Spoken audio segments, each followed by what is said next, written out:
Hi, team. It's Dr. Ashley McGrath here, bringing you some more analysis from the latest Workplace Gender Equality Agency scorecard. So, as a reminder, this scorecard represents about 5 million employees across Australia, across all different industries and organisations. And what we're going to do in this video is have a look at some of the winners or losers when comparing the data to the 2023 and 4 report. I think it's interesting, while it's only a year of difference. I think it's interesting to get some context on where industries have shifted. So that's what we're going to do today. So for the purpose of this video, I've kind of classified wins or losses based on plus or minus 3 percentage points.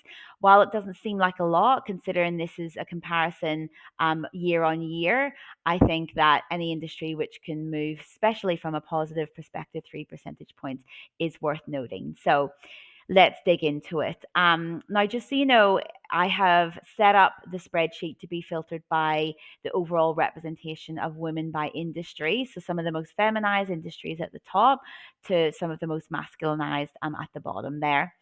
So let's dig in and see who are our winners and losers. So the only industry which has made a significant drop in their gender pay gap is actually rental and real estate. So they've been able to shift from 23% to 20% over the last year, which is awesome. There was no big movers or shakers in terms of the overall representation of women. Either it stayed the same or it was just by 1 or 2 percentage points.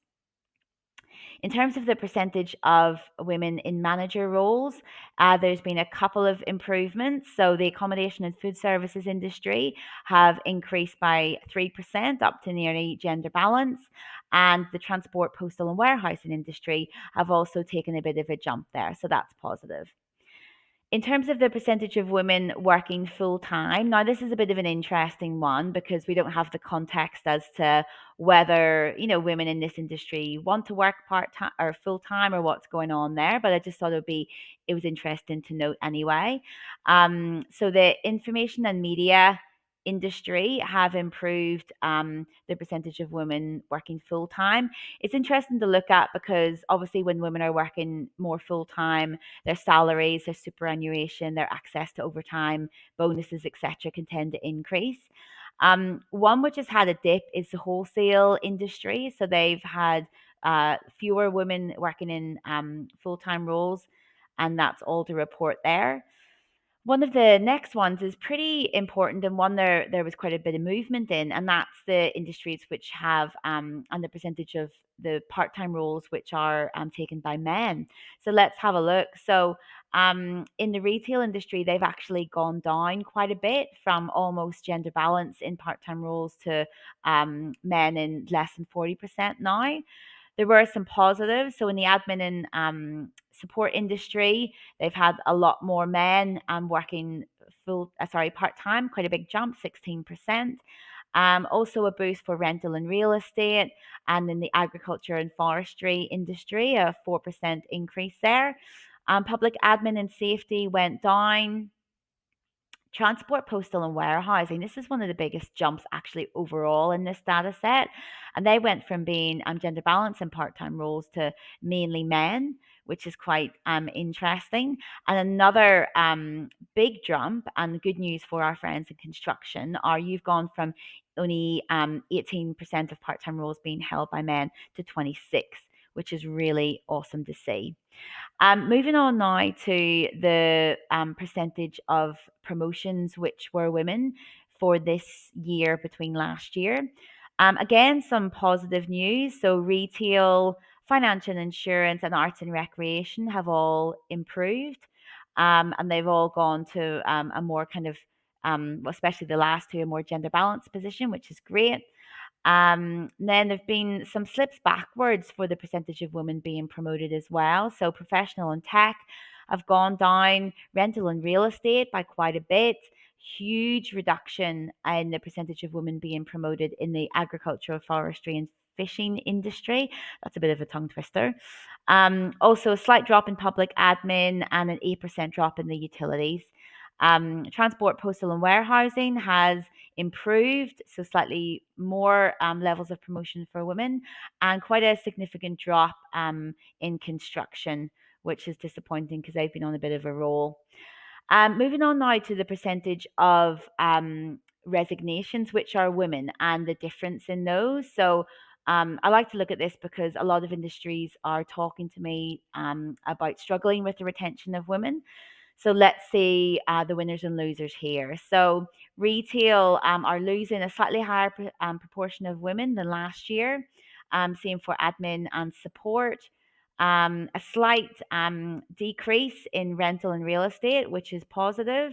Wholesale and ag and fishing are losing more women compared to last year as a percentage.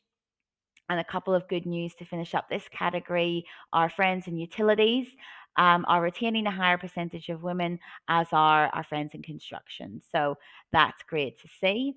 And finally, my favorite column, especially with all this green here at the top. So, and some really significant shifts in terms of the number, like the percentage points in this column. So some winners here in terms of they've obviously been doing work to really encourage more men to take more primary carers leave. Finance and insurance, 7% boost, which is awesome. 8% boost in arts and recreation. A 3% boost in accommodation and food services.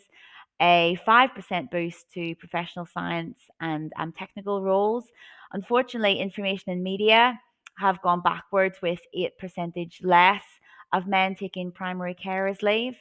A huge boost for the rental and real estate industry. So overall, they've had actually quite a few wins in the last year, which is great to see. So they've gone from 12% to 30% of people taking primary carers leave being men, which is awesome.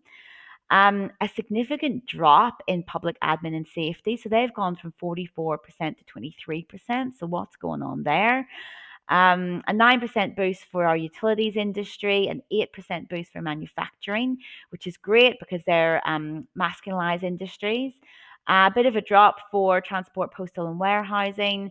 But finally, two of our most masculinized industries, mining and construction, have both had a decent boost, particularly to our friends in construction who've gone from only 20% of men on primary carers leave last year to almost 40%.